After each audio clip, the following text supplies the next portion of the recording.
Praise be to God. So with the joy of the Lord, let us stand so that we can honor the word of the Lord and the scripture that he has given us today. Media, let's go to 2 Timothy 2:19 to 21. It is our LOV theme for 2026. 2 Timothy 2:19 to 21. Let's read. Nevertheless, the solid foundation of God stands, having this seal: the Lord knows those who are his, and let everyone who names the name of Christ depart from iniquity. But in a great house there are not only vessels of gold and silver, but also of wood and clay, some for honor and some for dishonor. Therefore, if anyone cleanses himself from the latter, he will be a vessel for honor, sanctified and useful for the master, prepared for every good work. Bless the name of the Lord. We can have our seat. Pastor Esther, please help me with my notes. I've forgotten them in my bag. Praise be to God. This week, this was the word that was leading us, and most of the speakers that stood here before me, and even over the week, thank you. We have been able to look at this word from different aspects.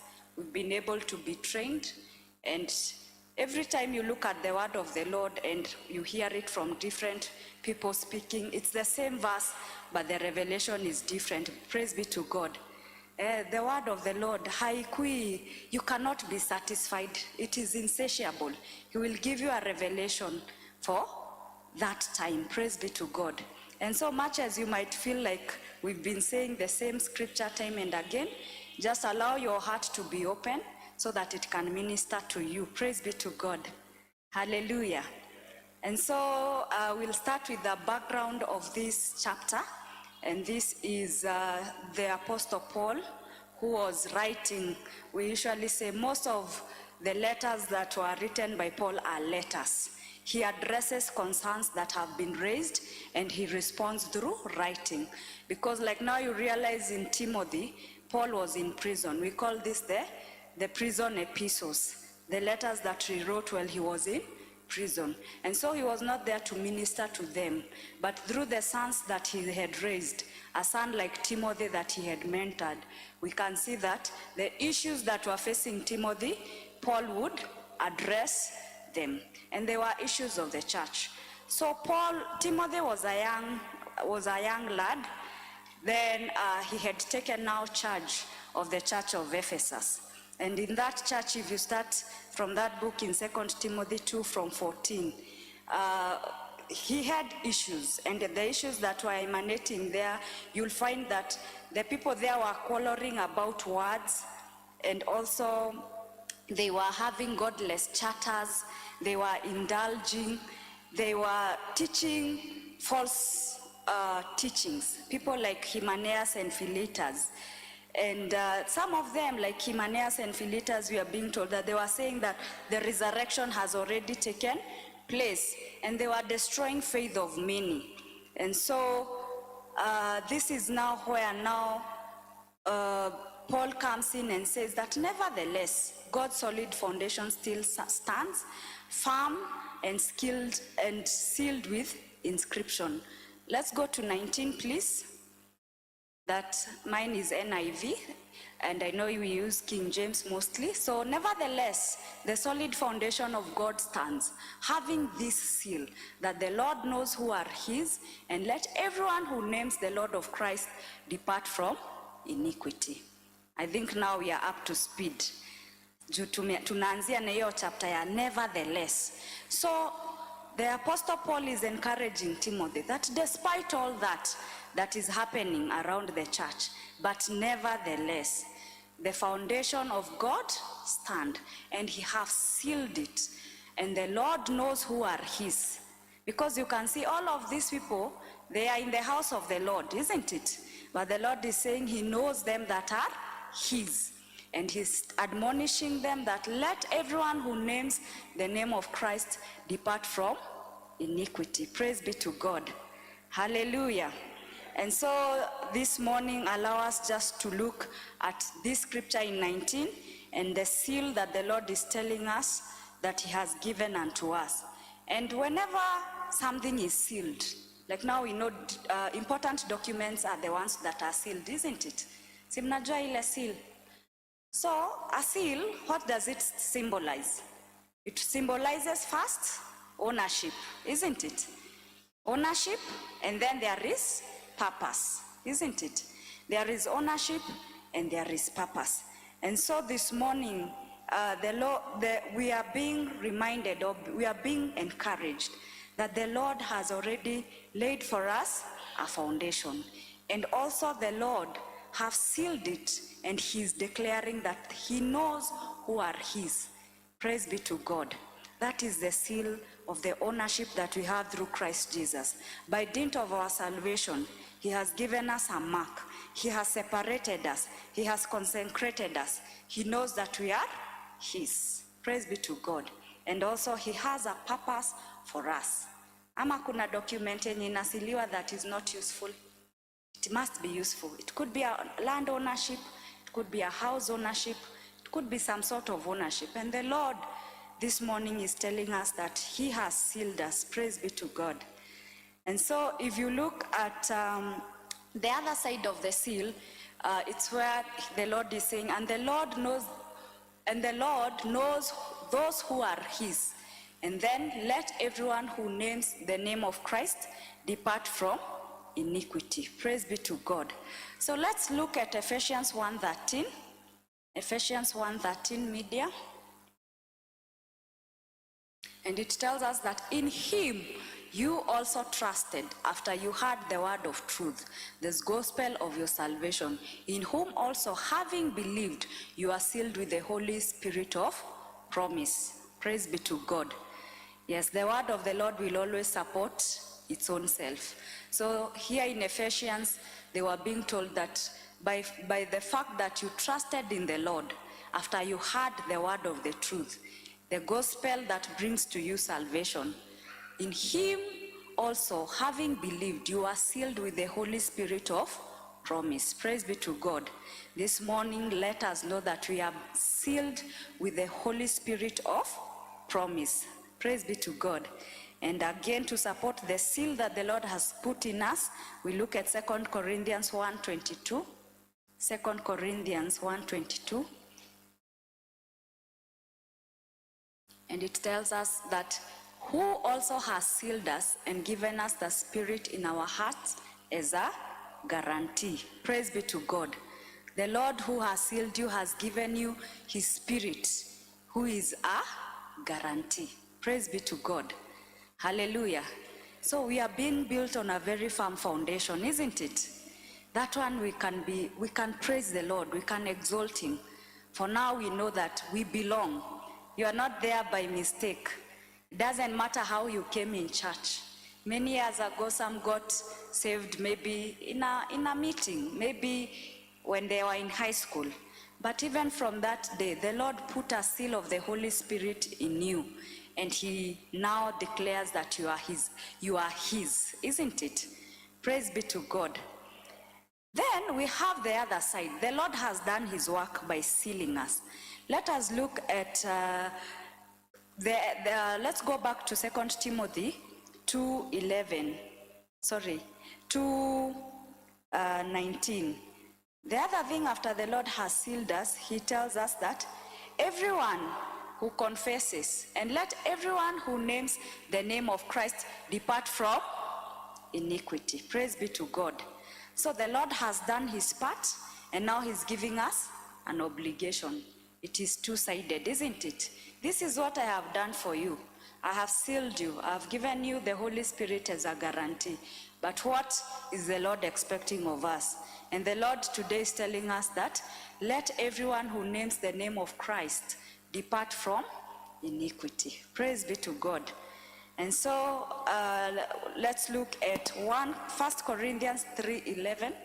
1 Corinthians 3:11.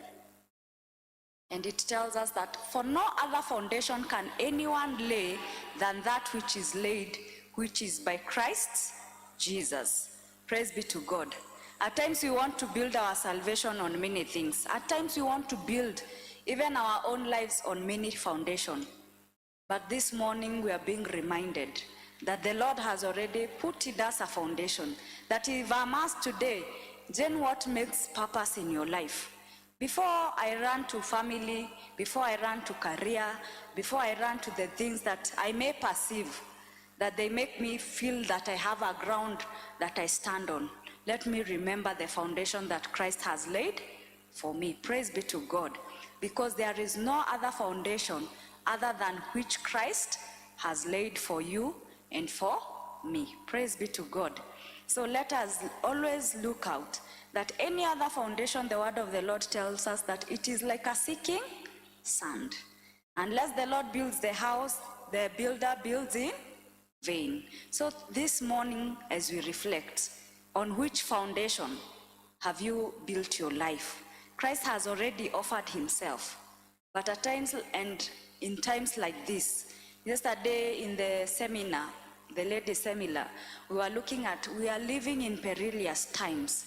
But what will build your foundation? Why are people losing it? Nowadays, we are talking about a lot of, I think last week but one, it was Men's Mental Health Week or something of sort. But if you look introspectively, the things that have frustrated people, I'm frustrated because of my children, I'm frustrated because of my marriage, I'm frustrated if I'm a youth because of my performance in school, I'm frustrated because of, you will find that they are earthly things, isn't it? But this morning, how I pray that we will know that already we have a foundation in Christ Jesus. Na tunaambianga na tunaimbanga that yeye ni mwamba ambaye hatingiziki. Situations will change, issues of life will come, but we know that we are well planted on the rock. Then we will be sure of the salvation of the Lord. Praise be to God. Hallelujah. Psalm 61 tells us what?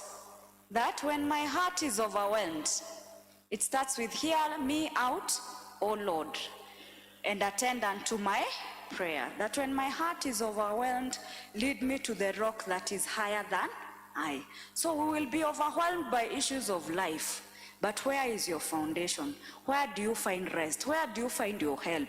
May the Lord help us, and he's helping us by reminding us that he's already built a foundation for us.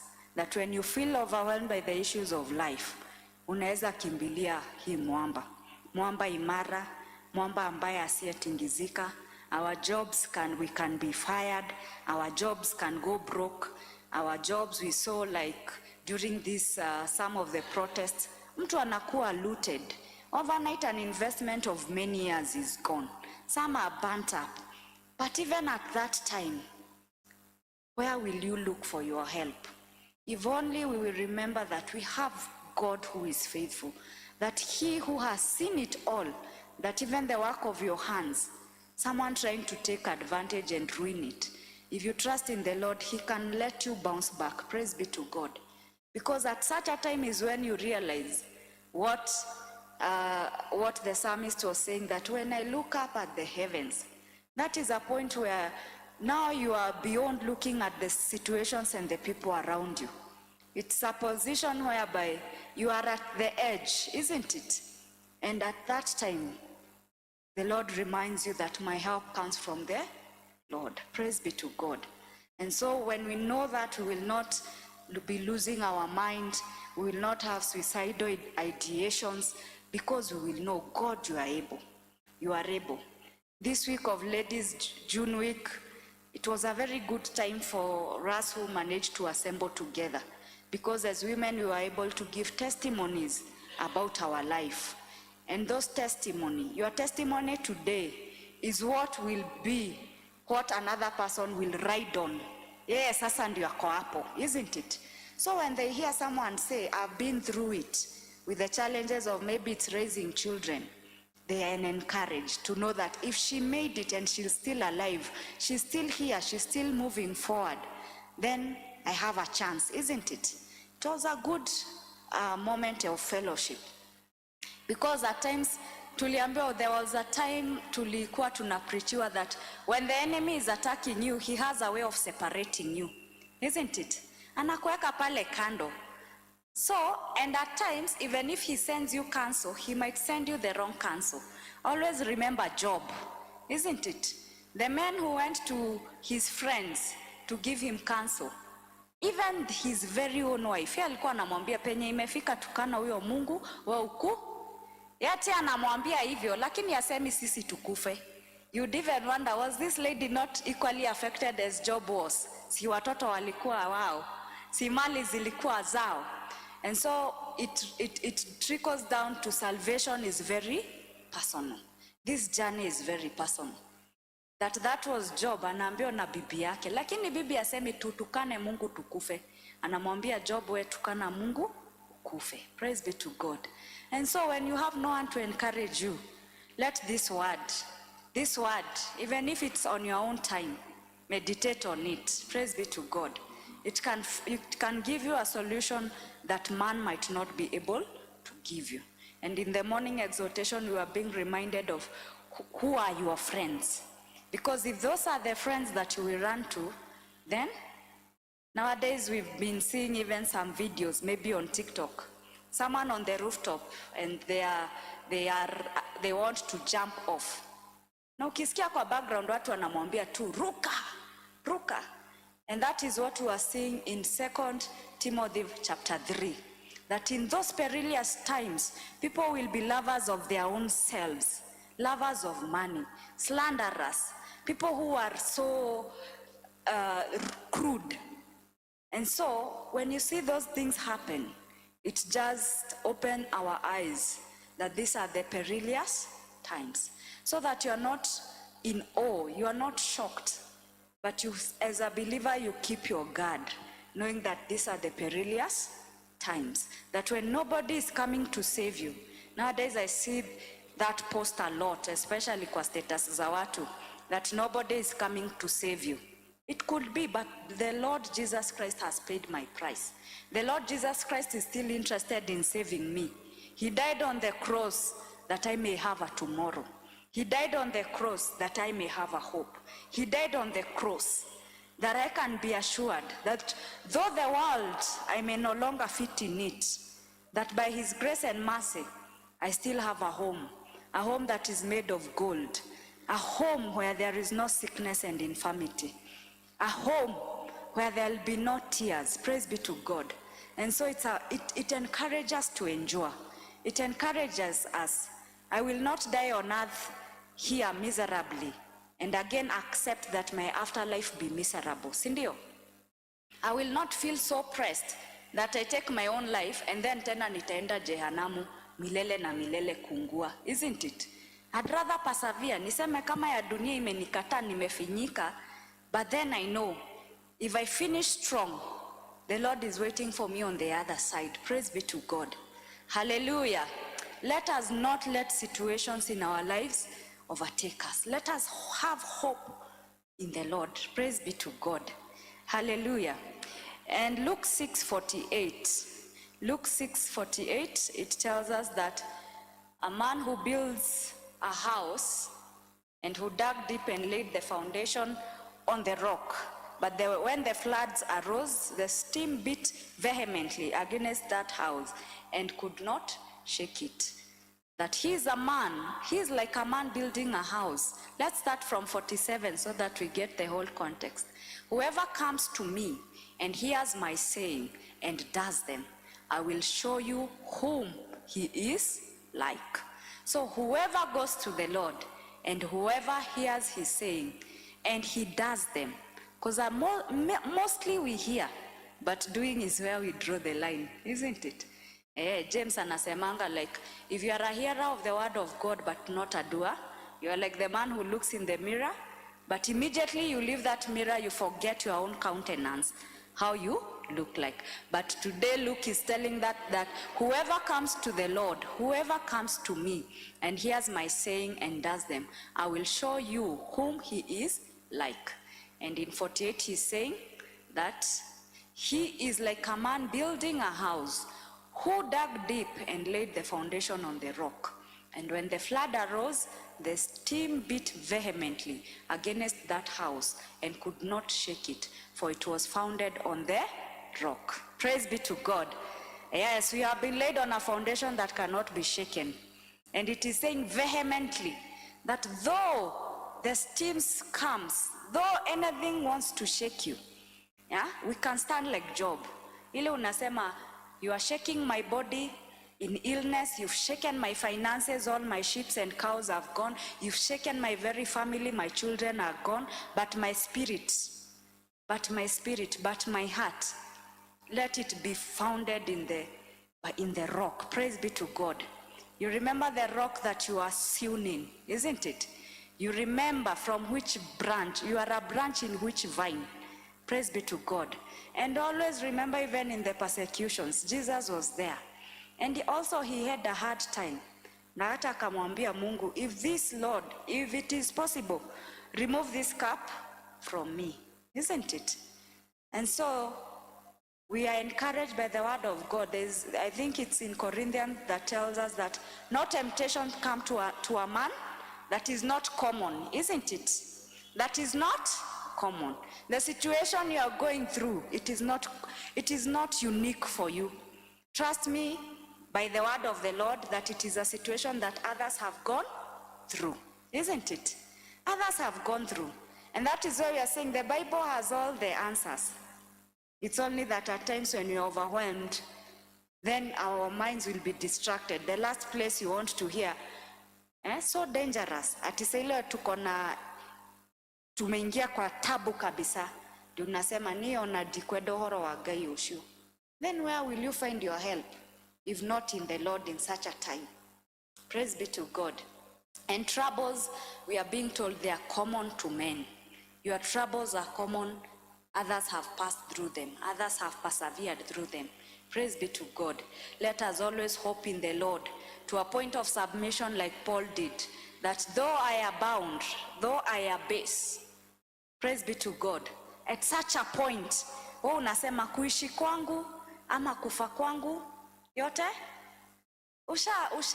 You've let go your life in the hands of God, and the Lord is faithful. Praise be to God. Hallelujah, church. And remember that again, when we have a foundation is not meant for it to remain just a foundation. There is the building in it, isn't it? Isn't it? And so let's continue with the scripture in verse 20 of 2 Timothy chapter 2 verse 20, so that we see that now that we have the foundation, then what? 2 Timothy 2:20. But in a great house, there are not only vessels of gold and silver, but also of wood and clay, some for honor and some for dishonor. Let's take this context in our own homes. Same in our homes. Sindio? Niko na mwiko na si ya chuma, ni ya mbao. Juu ya chuma ingeshindanga ikifanya ugali gam, you would be struggling to koroga it. Uko na sufuria, ni ya chuma, si ya mbao, sindio? And so that is in the house. These items have special uses and special purposes, sindio?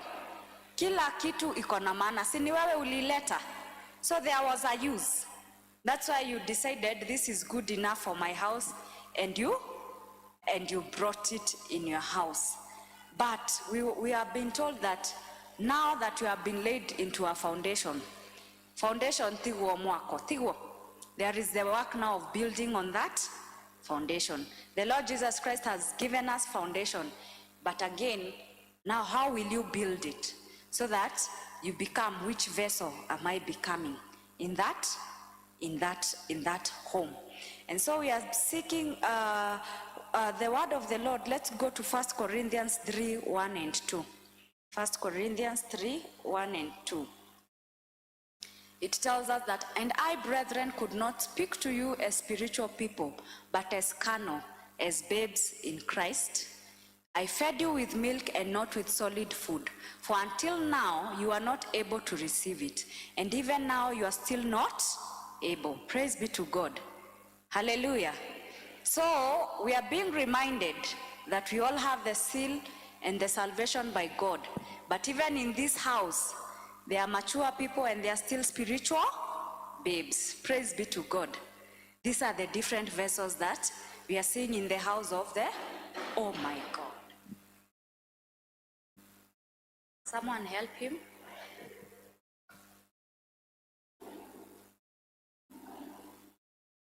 Our Lord, you are able, O King of glory. You are our healer, you are Jehovah Rapha, King of glory. We know that you are more than able in the name of Jesus. Receive all the glory, receive all the honor, receive all the praises and adoration, for you are our healer, O God.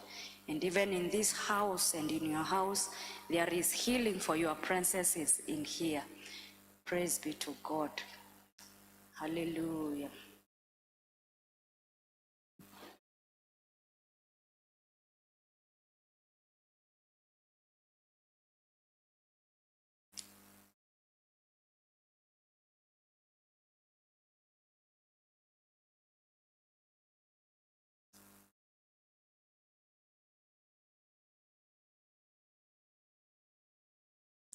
You are able. Let's intercede for our brother. The Lord is able to heal him. We are being told that them that are sick, the elders can lay hands on him. Lord, we know that you are able, oh God.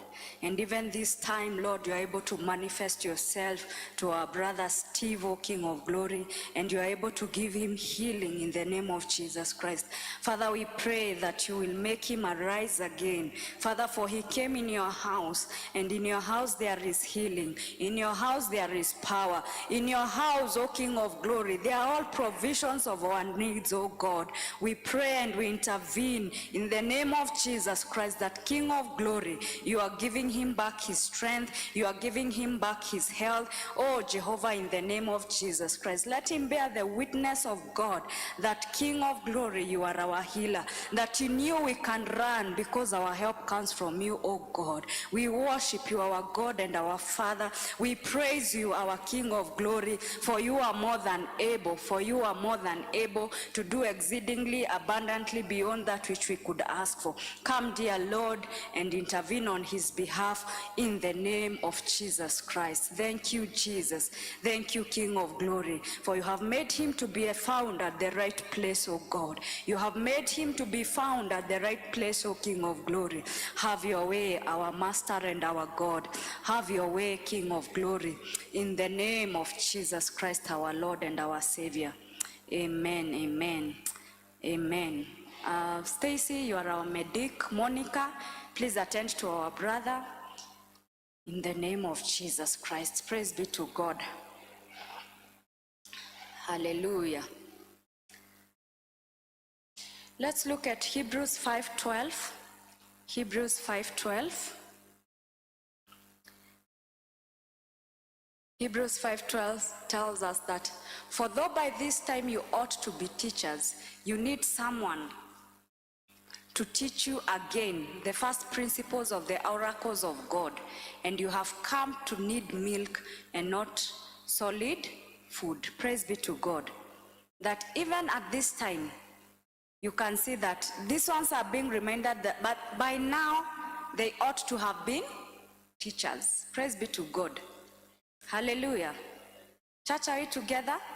We have faith our brother is okay, isn't it? He will be okay in the name of Jesus. And thank you for standing in the gap for him. And so we are looking at the scripture, and we are looking at the vessels in the house of the Lord, and we are being told that for though this time you ought to be teachers, but you still have a need. You need someone to teach you again the first principles of the oracles of God, and you have come to need milk and not solid food. This scripture reminds us that at times we have, teaching. By the time someone becomes a teacher, you have gone through thorough training, isn't it? You have been well equipped. But still we are finding there are vessels that though they may by now be qualified to be teachers, but yet they still have a need for milk. Praise be to God. So I pray that I will not sit back and say, I've been saved for 10 years. I've been saved for 15 years. You could have been saved. You could have heard this word and again. But the Lord is telling us, by now you would be qualified to be the teacher. But still, you are having a need for milk. And we've been told milk is for the babes, isn't it? So there is a call that when you've been given the foundation, there is growth, there is development, that there is progress. Praise be to God. Ephesians 4:14, it also tells us that we should no longer be like the children who are tossed to and fro and carried about by every wind of doctrine. Praise be to God. That we should no longer be like children, the babes, the children, that are tossed around by every wind of doctrine, by the trickery of men. You can see in the church of the ancient times, the church of Ephesus, that Timothy is teaching. Hymenaeus were there, isn't it? And even today the false prophets are there. But when you have been able to eat the flesh and you are no longer on milk, you will be able to discern. You will no longer be mixed up by every doctrine and be tossed to and fro by the trickery of men in their cunning craftiness and deceitful plotting. Praise be to God. How we pray this morning, that is a vessel found in the house of the Lord. Lord, I'm no longer a babe. You have grounded me in the name of Jesus Christ. And James 1:6-8 tells us that, James 1:6-8, but let him ask in faith with no doubting. For he who doubts is like a wave of the sea, driven and tossed by wind. 7. For let not that man suppose that he will receive anything from the Lord, if he is double-minded and unstable in all his ways. Praise be to God. We are being called. Let us not be like the Sunday Christian. On Sunday I'm born again, and Sunday I'm saved, but Monday to Saturday I'm living my own carnal life. Praise be to God. We are being told, let us not be tossed around. Let us not be double-minded. Hallelujah. Praise be to God. Amen. And so, if you look at this scripture, it tells us that even in this house of the Lord, we have different vessels, isn't it? Vessel yenye utatumia kubeba the chakula ya babe ni gani? Just the light one, isn't it? Isn't it? Juu umpei buffet. The moment you feed these people the real steak and you give them a buffet, these are the ones that will easily break away. Tumekuja, tumefunzwa tithing, which is scriptural, isn't it?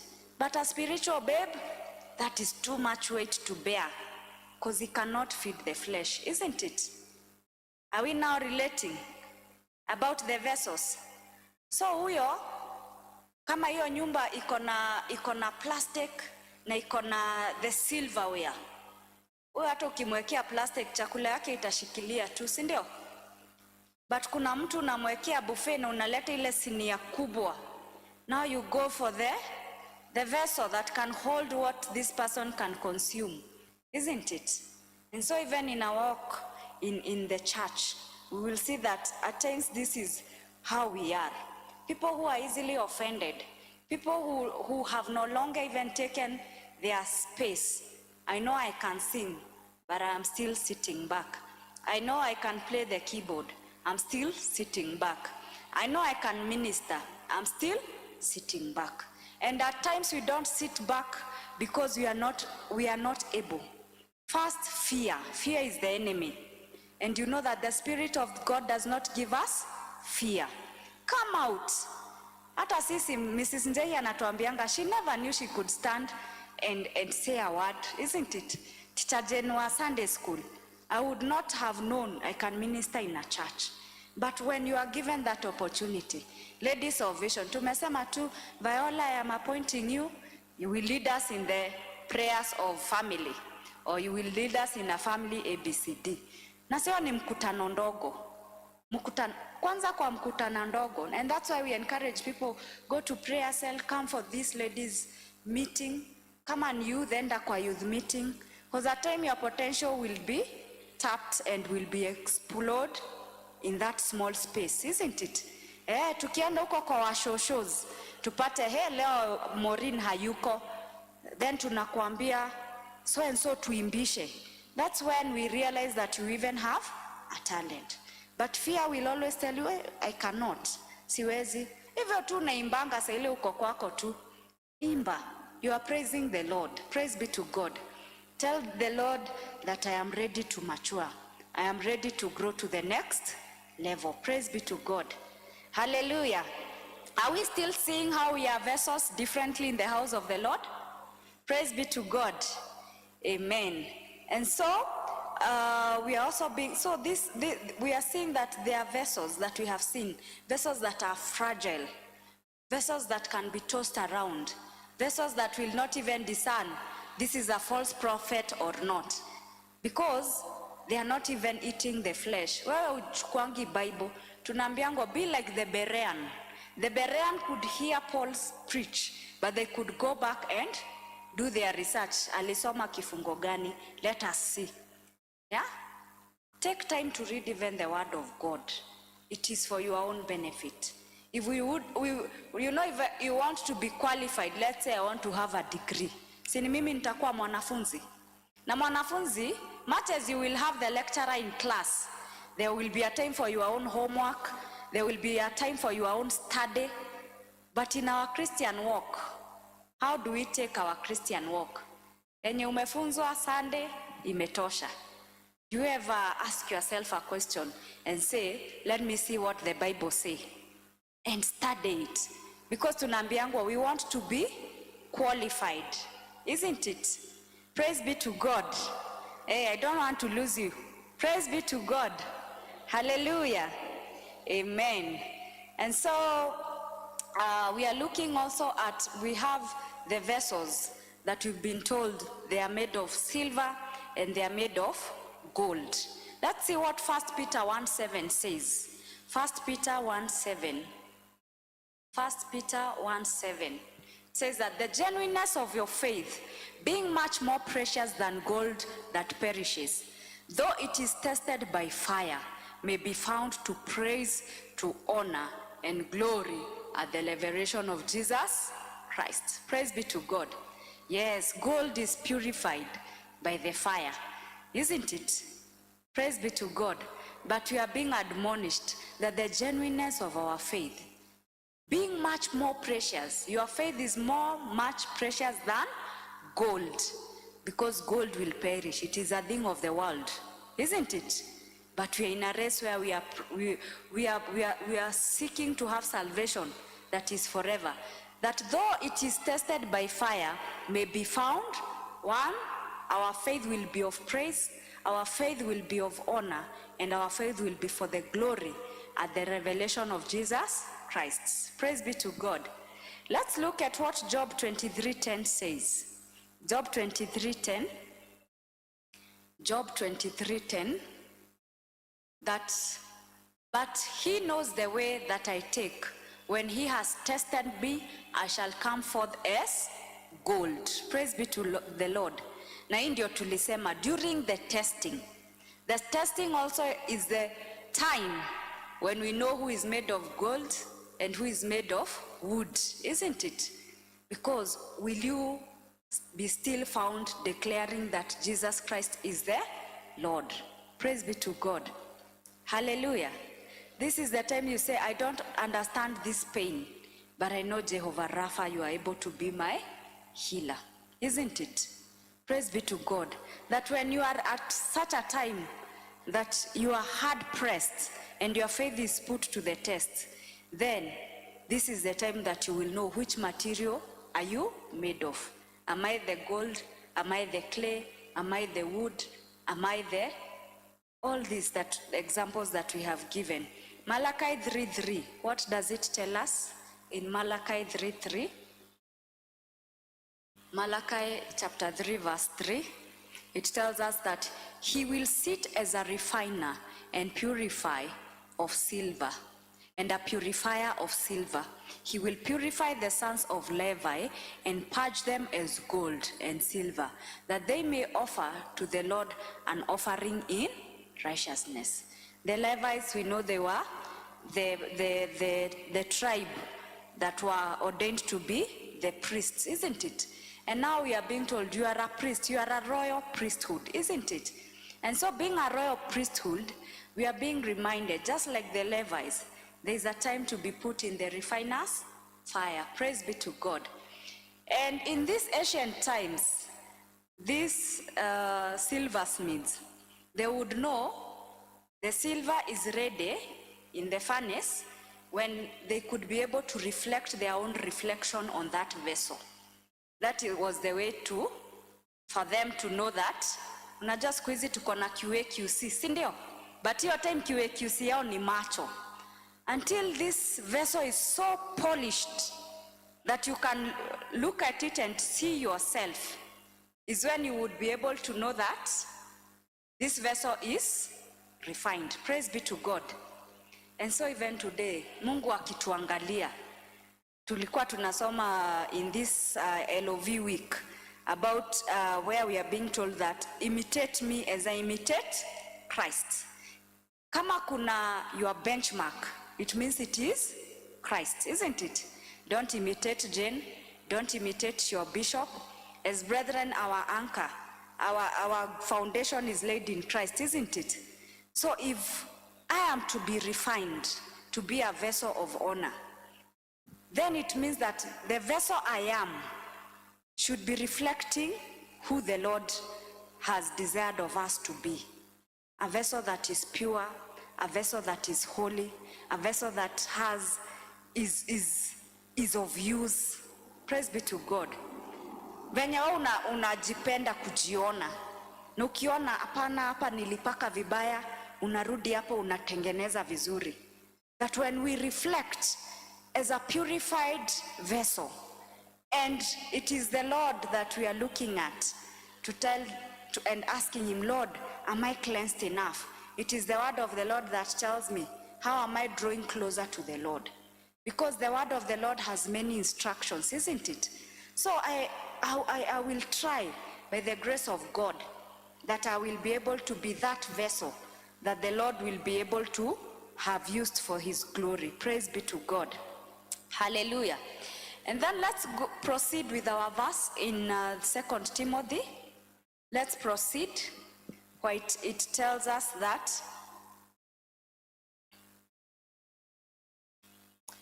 at verse 21, 2 Timothy 2:21.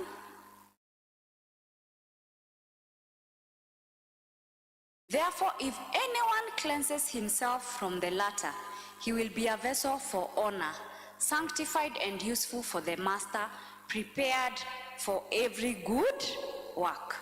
So there is a condition. We said we are all vessels in the master's house. I could be of clay, I could be of wood, I could be of gold, I could be of silver. But even in your own house, much as you may have the golden vessel, your golden vessel sahili unataka kuitumia, you find that last time it wasn't washed vizuri, ilibakia na a smudge. Will you use that vessel? Will you use that vessel? Much as it is gold, haitatumika, si ndio?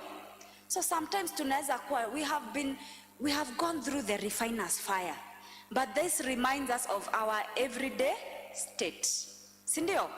Kwa sababu hata kama nimetengenezwa nikafinyangwa na nikakuwa chombo, Mungu akanikubalia, you will be my silver, you will be my gold. But whenever he comes for my use, am I ready to be of use at that time? Praise be to God. So tunaambiwa mambo ya cleansing. Praise be to God. Tushapatiwa wokovu, but there is a lot of everyday sanctification. Kwa sababu tunaambiangwa we are men who sin, isn't it? I've sinned by seeing, I've sinned by hearing, I've sinned by perceiving, I've sinned by doing, I've sinned by my mouth. So at that time, if the Lord wanted to minister through me, Much as alikuwa shani separate, but akapata niko na blemish, niko na tope. Praise be to God. And we are found in that state because of unforgiveness, because at that moment when you are so mad and you spiked up, because of the allures that we've been told by the bishop, niliona ni kujitoa ngori, nikapeana hongo, so many things that we think at that time we are saving the situation at hand. Praise be to God. So at that time, if the Lord was looking for a vessel, Isaiah inatuambianga, and I was looking for a man, na akasema, here my Lord, send me. If the Lord wanted to send someone at that time, much as you are the purified gold, then are you in a cleansed state? Praise be to God. There is a danger, especially of the vessels that may feel, I'm the silver and I'm the gold. In the homes, the more precious that at times you might perceive the vessel to be, the more unaiweka more storage. Kwa hivyo hiyo hata ndio itumiki kila wa leo, si ndio? Kwa hivyo the wood and the clay could be doing better. Now the wood and the clay come for Monday prayers. They are available. The gold ako huko, si ndio?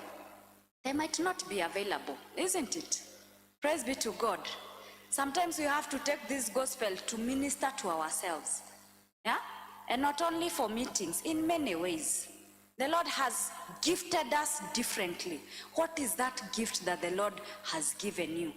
You may decide kuiweka kwa storage, or is it a vessel that is available for use in the Lord? Ama tunasema available no iriasia diro, anytime.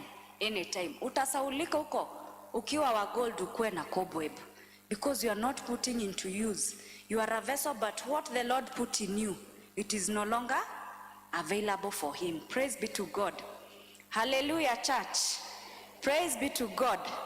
Romans 12:1, it tells us that, I beseech you therefore, brethren, by the mercies of God, that you present your bodies a living sacrifice, holy, acceptable to God. Praise be to the Lord.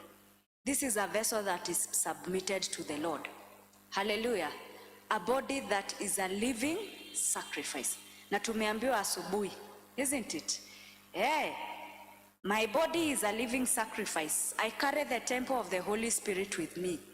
But in my own time, when I'm not in the presence of others, do I still honor the Lord? That Lord, this is your temple. Ama ndio tukaambiwa asubuhi, wengine wako na mipango ya kando, wengine wanakunywanga kapombe, wengine wanatukananaga huko, wengine they deal in their businesses treacherously. Who am I? Praise be to God.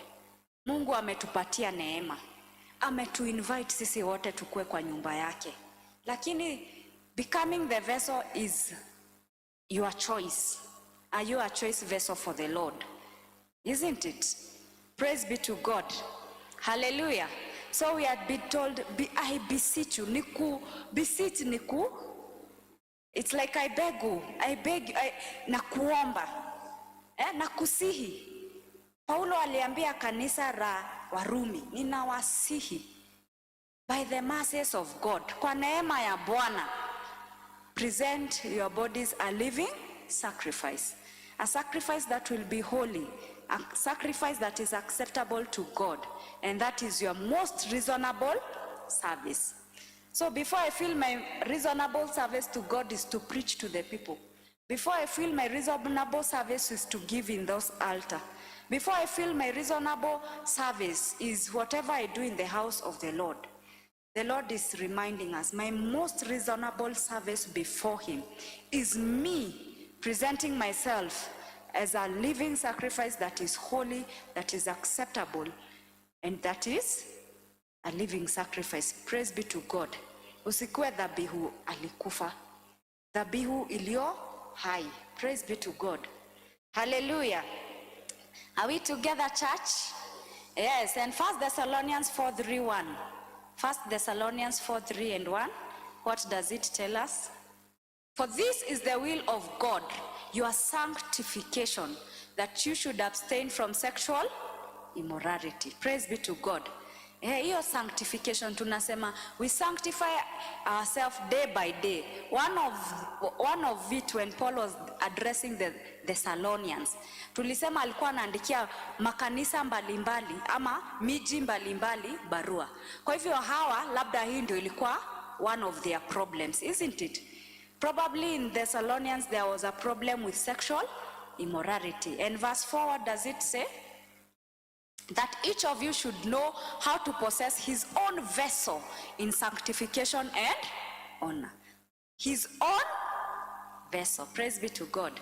You are a vessel, but the Lord is calling you that you carry that vessel in sanctification and in honor. Praise be to God.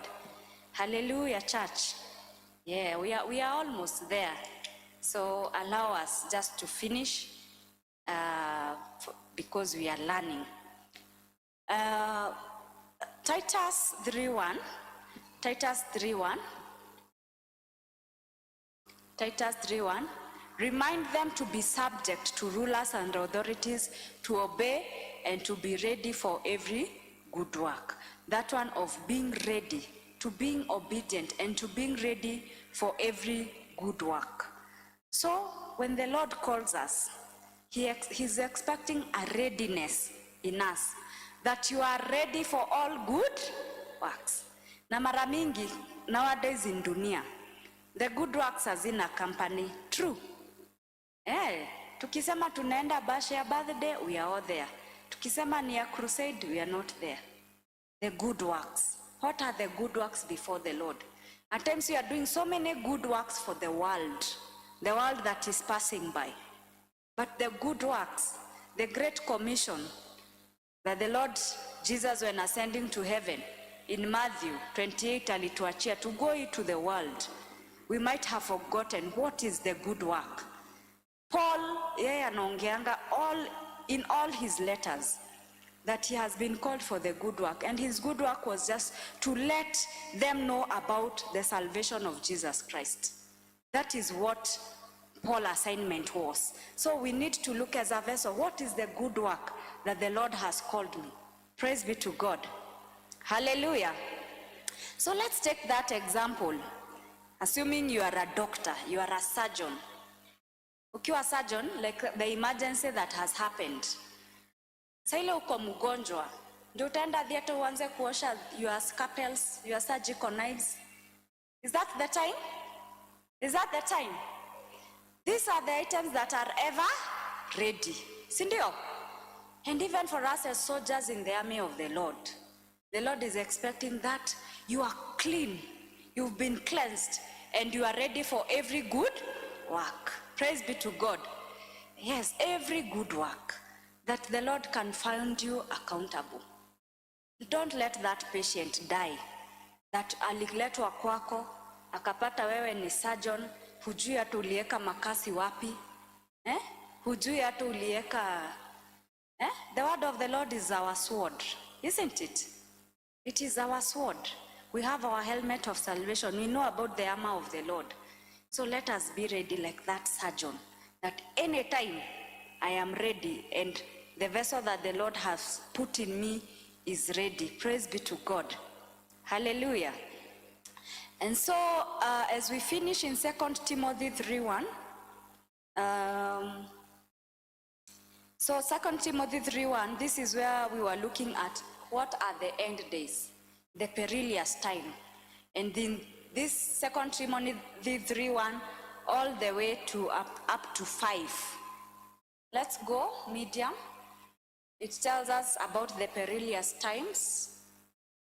But know this, that in the last days, the perilous times will come. Men will be lovers of themselves. Men will be lovers of money, boasters, proud, blasphemous, disobedient to their parents, unthankful, unholy, unloving, unforgiving, slanderers, without self-control, brutal, and despisers of good, traitors, headstrong, haughty, lovers of pleasure rather than lovers of God, having a form of godliness but denying its power. And from such people turn away. Praise be to God. That is a reflective verse for us today. That am I in this perilous time Do I have one of the traits there that I need to cleanse myself from? What trait could I be having that shows that I'm a man of the world? Because if these are the characters, traits of those perilous times, and are we in those perilous times? Tuko hapo ama bado tunagoja? Ni nini hai happen kwa hizo verse 1 to 4? I think everything that is written there is already happening. People who are lovers of themselves, people who are slanderers, wanaharibia mtu jina, they don't. People who are so brutal. Jana tulikuwa tunasema nowadays it is mentally exhausting to see the news. Kwa sababu utasikia mada, alafu kama ni politician usikie false promise, uone tu hizo ni false promises hapo tumeambiwa. Like it is because we are in the perilous times. Habari unapata, but my brethren, I was encouraging our sisters, because the media is also one of the things that is used even by the enemy. Do we want to tell us that akunanga kitu mzuri na kuanga ime happen that they can air to us? There is so much, but what will they air? What are they airing? Why can't they air for us? Oh, our Bishop Kemani had a big crusade in Thika. Iyo utawaisikia. So you are meant to believe you are living in everything is broken. The system is so broken, isn't it? There is still good that happens. Na ndio maana tumeingiwa kwa mental health. Kila kitu, every news is bad news, isn't it? I mean, churches are being opened, hospitals are being opened. There are good things that happen. But those are not the things that the enemy, moyo yetu hana haja nayo ikue uplifted. The way the enemy will use is discouragement, isn't it? Discouragement. Baka unashindwa like, if it's women, kama hii ndio Kenya, I can't even have more children because this economy, it will be so hard to raise more children. Discouragement, isn't it? So you are missing your God-ordained purpose because of discouragement, isn't it? Unasema hata hakuna haja nijenge hiyo nyumba, nilikuwa nataka Kisumu, labda elections ikikuja itabomolewa. Let me delay starting that business because I know next year is election and things are looking bad. Discouragement. But today we can say like he was who? Isaac. Alisema even during the famine, Isaac planted. Praise be to God. Ona kuengaragu Isaka kehada. Praise be to God. Because you will say, my levels and my situations, O Lord, they will be determined by your able hand. Praise be to God. Hallelujah. And so as we wind up, as you were told on Sunday, the Lord is not using the most qualified vessel, but he's the one who is qualifying the vessel. Isn't it? Praise be to God. Wewe ushafanyika chombo. Mungu anataka kukutumia. Hataki ukue so overqualified, lakini akona expectation that are you prepared for the good work. Praise be to God. Hallelujah. And this is being determined by what is your level of spiritual growth, because that is what is making the master know how to utilize you. Praise be to God. Hallelujah. And so I was looking at, as you look at most of the letters of Paul, they are not written kwa Bible ati na mpango ambayo those events were happening. They were just written in the order of from the largest in size or quantity to the smallest. So the first book that Paul wrote was the book of Galatians. And in the book of Galatians, Paul says that I'm an apostle of Christ. That is how he introduces himself.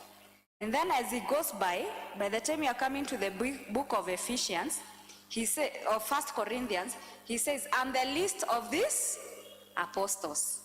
You can see how Paul was continuing from an apostle in Ephesians, and Ephesians was written after Galatians, and asemanga, I am the least of these apostles.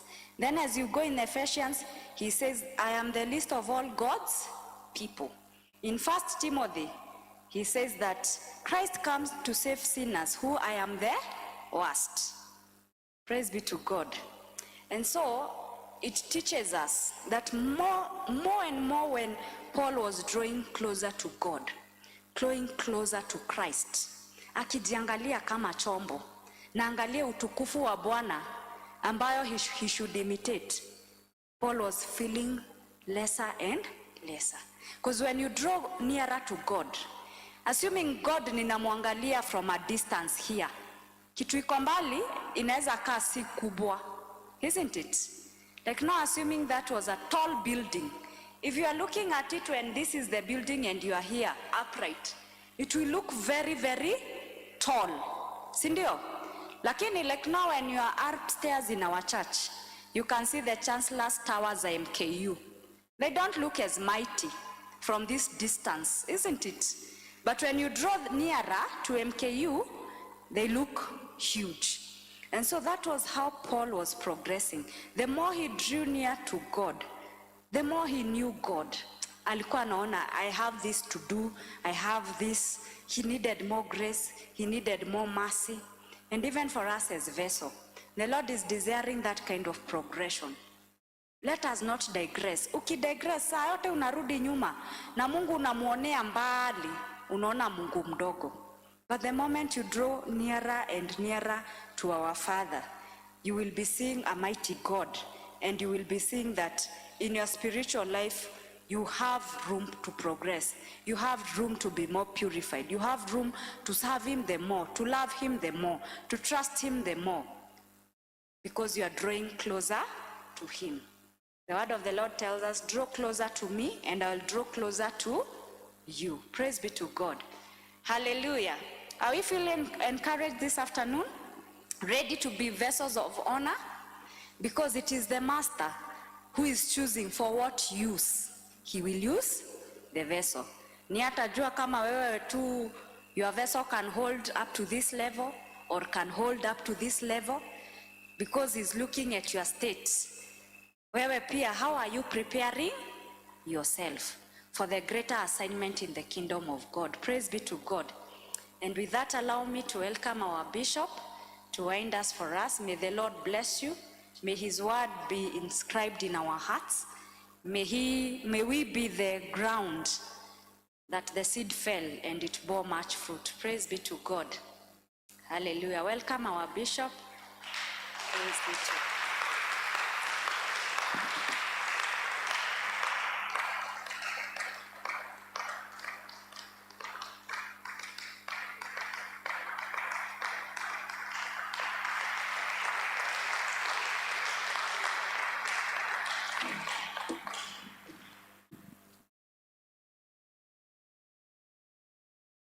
As we come to the close of that session, and when the preacher was preaching, I remembered a song that long time, I think I heard that song with Pastor Esther.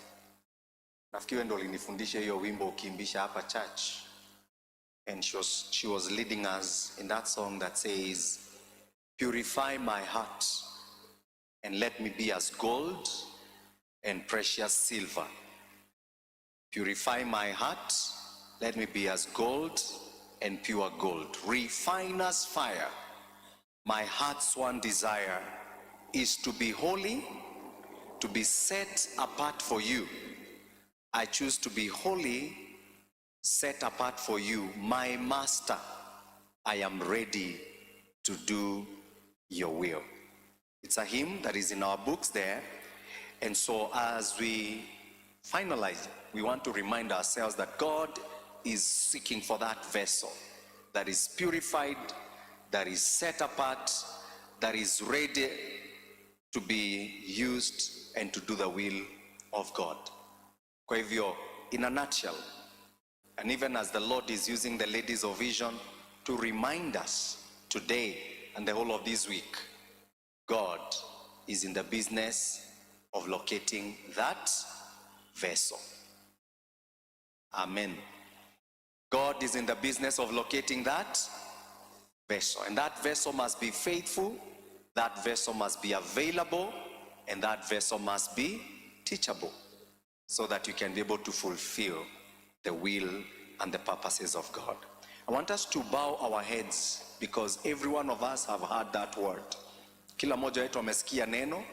Napenda tuinamishe tu vichwa vyetu na nataka tu uongee na Mungu, umwambie kulingana na neno nimesikia, na ya kwamba kila chombo cha dhahabu ni lazima kipitie majaribu. Uende ikawa hata sasa unapitia kwenye majaribu. The Lord is preparing you. The refiner's fire is preparing you so that you may be as gold, you may be as pure silver, and that you are ready to do the will of God. Let's bow and pray to God in Jesus' name. Just pray, just pray. I can't hear you pray even as we are coming to the close of our service. Father, we thank you for speaking to us. Lord, I thank you for exposing this truth. Thank you, Lord, for making it possible for me to hear this wonderful word and even to remind myself that you are looking for a vessel that is available, a vessel that is ready to be used of you for every good work. That is our prayer. In the name of Jesus, through the Ladies of Vision, through this department, you have amplified this message for us. Lord, we say that we are here. Lord, we say that we are ready. Lord, we say that you can cleanse us, oh God, from within. Make us holy, purify us from every sin and every deep within that can hinder your flow in our lives. We give you praise. I want to be available. I want to be there, Lord. You can count on me, Jesus. Be lifted and be exalted. I receive your word. I receive your word. I hide it in my heart, oh God, that I may run with it, Lord. I give you praise. In Jesus' name. Thank you, Lord. Purify my heart. Let me be as gold, precious gold. Purify my heart and let me be as gold, pure gold. Refine us, fire, fire, my heart's one desire, oh Lord, is to be holy, holy, set apart for you, Lord, my Master, ready to do your will. Refine us, fire, refine us, fire, fire, my heart's one desire, oh Lord, is to be holy, holy, set apart for you, Lord. I choose to be holy, holy, set apart for you, oh my Master, ready to do your will. Father, we are ready to do your will. We are ready to be used for every good work as a vessel in the hands of God. Lord, you are the potter and we are the clay. Make us into that vessel that you may use to bring glory and honor to your name. Thank you, Lord. Bless the Ladies of Vision for reminding us and speaking to us and ministering to us. Bless the minister of your word, the servant that you have used this morning. Let that word be imprinted in our hearts. Refresh her and replenish her by your grace and by your power. We love you, we worship you, and we adore you.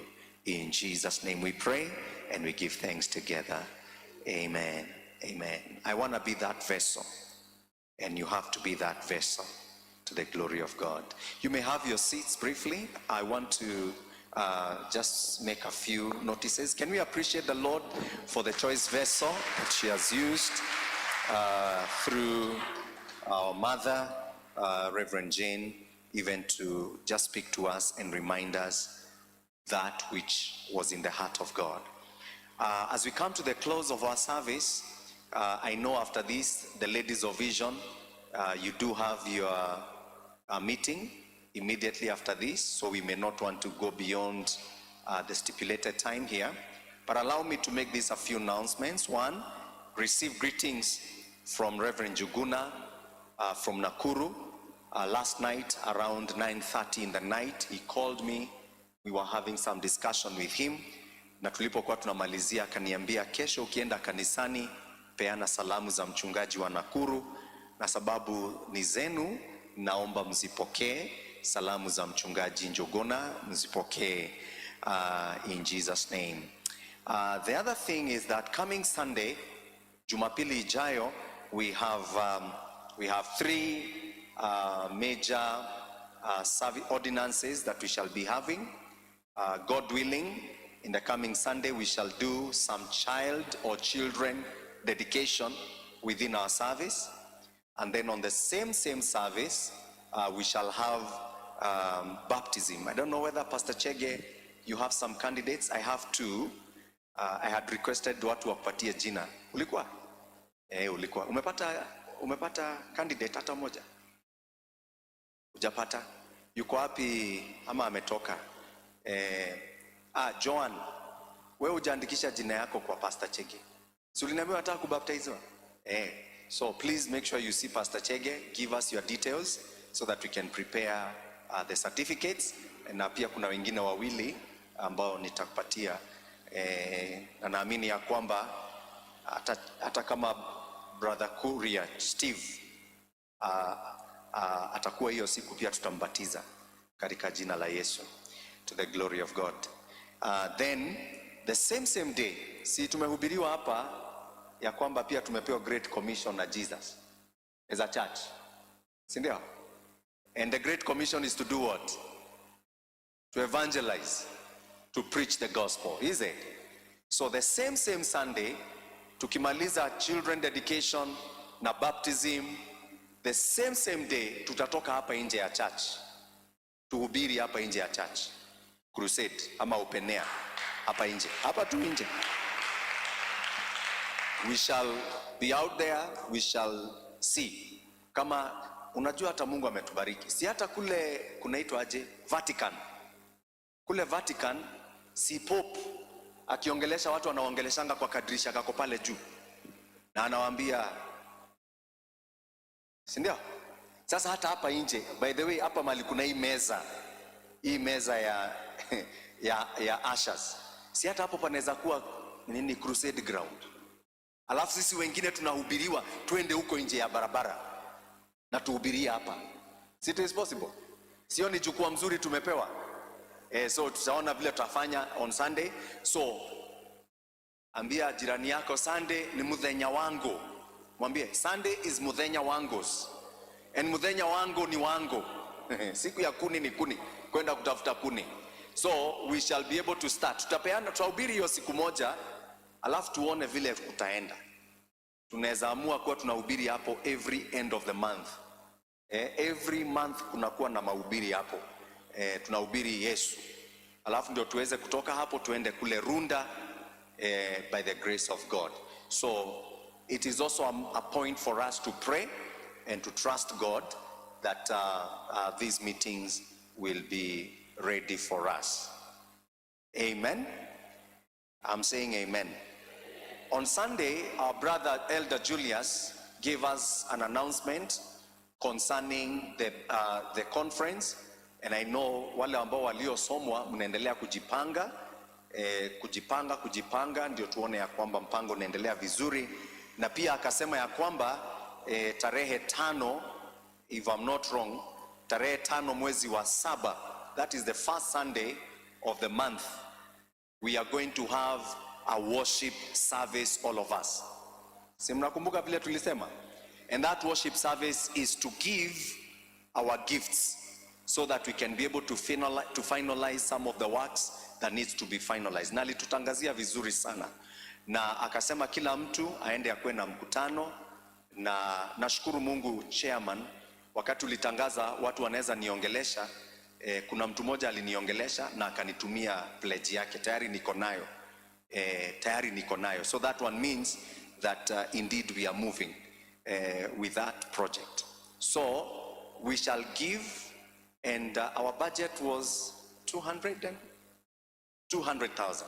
Yeah, 200,000, na tayari tukasema ya kwamba utatuma hiyo pledge yako, utaandika tu message useme this is what we are doing, this is what we are pledging, so that when we come on that day, God will give us more than enough for the work that is ahead of us. We thank God. Hiyo wiki imeisha, kitchen ya ladies tayari imepakwa rangi, imepakwa rangi juu chini kila mahali.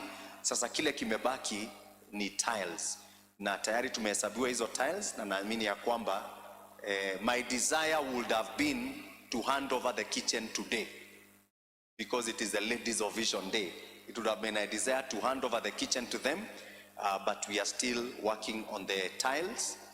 Tayari tumepata tiles za ukuta na the design na za chini, alafu God willing, somebody say God willing, sooner than later we shall hand over this kitchen to the ladies of Vision, si ndio? Na waendelee kuitumia jinsi ambavyo inastahili. We thank God for the far he has brought us, and chairman alituambia hiyo giving ya tarehe 5 ni tuweze kumalizia kule Rebecca Hall, so that it can be utilized during our conference. Tuwakibakishe tu project moja tu major ya kupaka rangi huko nje, na kupaka rangi nje kuna habari njema ambayo tutaongea siku ingine. Sema amina. Amen. So we thank God and we appreciate. So keep sending your pledges, keep sending your gifts, preparing for that.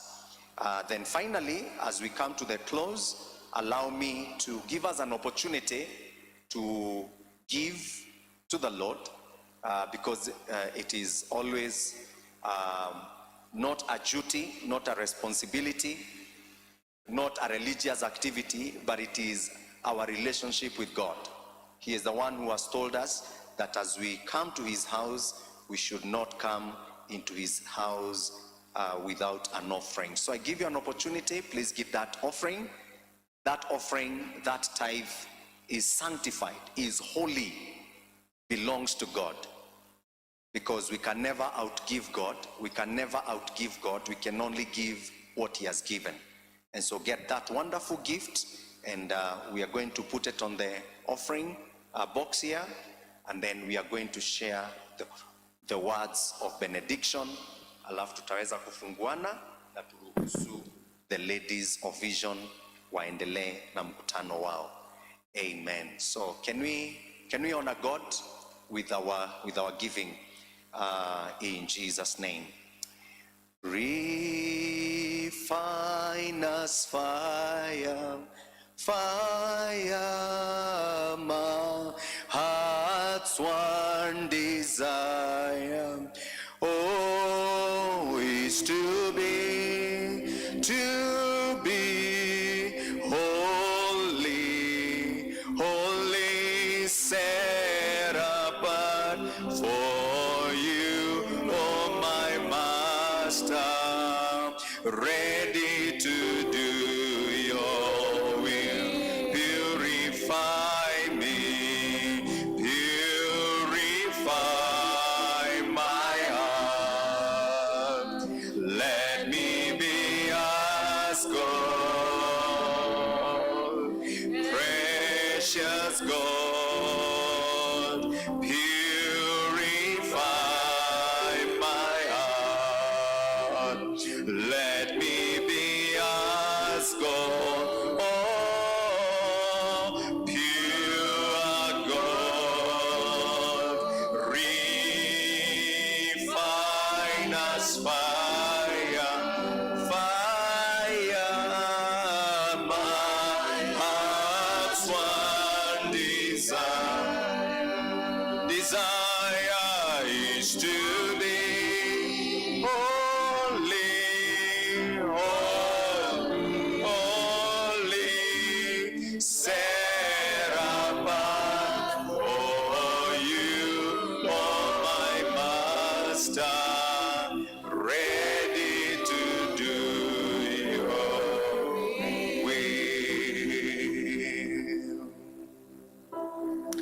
I thank you for the generosity of your people.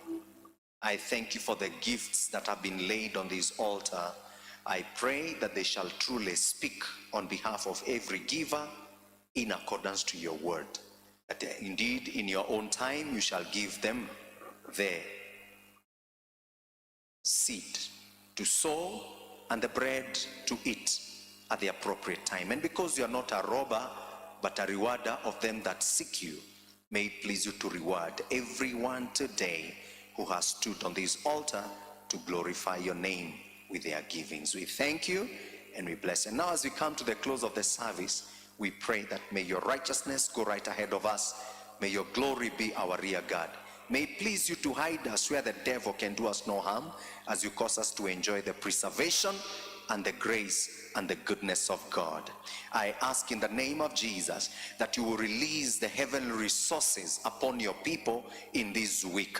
I take authority over this week and declare it shall align for your people in the name of Jesus Christ. I declare that there is no weapon that is fashioned against them that shall stand.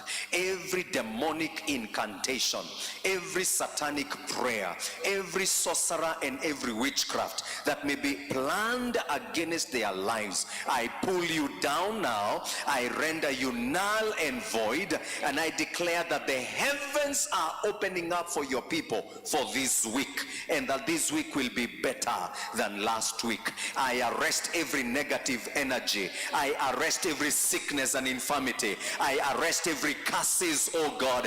I arrest every declaration against the jobs of your people, against the health of your people, against the families of your people. We declare there is no destruction that is fashioned against them that shall stand, because this week we are aligning ourselves with the Lord our God.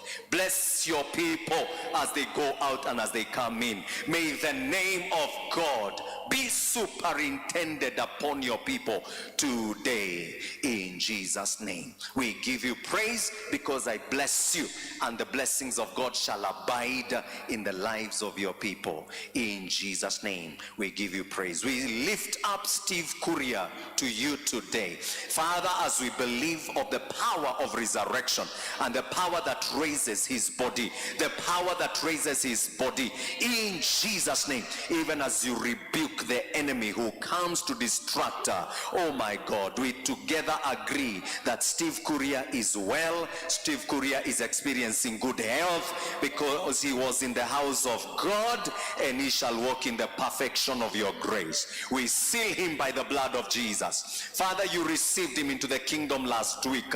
You received him into the kingdom last week. We place a caveat of the enemy. Oh, we declare that you have no inheritance over Steve Kuria in Jesus' name. Father, thank you because you are able to do a good work. Oh, you are able to perfect our healing and our victory in you. We give you all the glory and we give you all the honor. As the ladies of Vision retreat back for their last meeting in this week, we pray for new grace, new mercy. We ask for an open heaven. I pray that you shall crown them with success and with a grace from above. We love and exalt you and glorify your holy name. For this is our prayer of faith with thanksgiving. And all God's people in the house said a blessed amen. Oh, I can't hear you say a blessed amen. I want you to lift up your hands on top of your head and celebrate the King of Kings and the Lord of Lords as we tell the Lord, thank you for your faithfulness, thank you for your goodness, and thank you for your mercy that abides forever. And now may the grace of our Lord Jesus Christ and the love of God and the fellowship of the Holy Spirit be with us now and forevermore. Amen. Just before we share the words of Psalms 23 verse 6. Si leo umeona kulikuwa na raha ingine mzuri katika church. Si uliona kutoka mwanzo, yani we were not in a formality. Kwa box hivi, kulikuwa na ka freedom kengine kalikuwa kanatembea hapa. Paka nikikaa hapa nilikuwa nasema, leo ni siku ya wamama. Na wamama wameamua kutuchangamsha. Na hivyo ndo inafaa kuwa katika nyumba ya Bwana. Bwana asifiwe. We don't need to come here with stone faces na sura zingine za kazi. Paka ukiambia usalimie jirani yako unamuogopa. I love what Bishop, thank you mama Kevin anacheka, ana smile. Naona hiyo ni smile mzuri. Bishop JB Masinde huwa anahubiri, anasema salimia jirani yako na ukiona yuko serious wachana na yeye, enda kwa ule mwingine ako serious. Sasa nataka tumalizie tukisema the surely goodness. Uangalie tu jirani yako uone kama ako tayari. Kama hayuko tayari wachana na huyo, enda kwa mwingine huko ule ako tayari kupokea blessing yako. Tembea tu angalie mwingine uone tu kama ako ready kupokea. Umwambie surely goodness and mercy shall do what? Shall follow you. And you shall do what?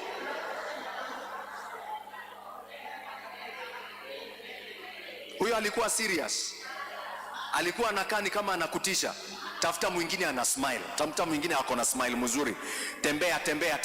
Utafuta mwingine ako na smile mzuri. Umwambie surely goodness and mercy shall follow you all the days of your life. Na wewe mwambie kwanza wewe, na kuambia kwanza wewe jirani yangu, you will dwell in the house of the Lord forever and ever. Amen. You are a victor. You are an overcomer. You are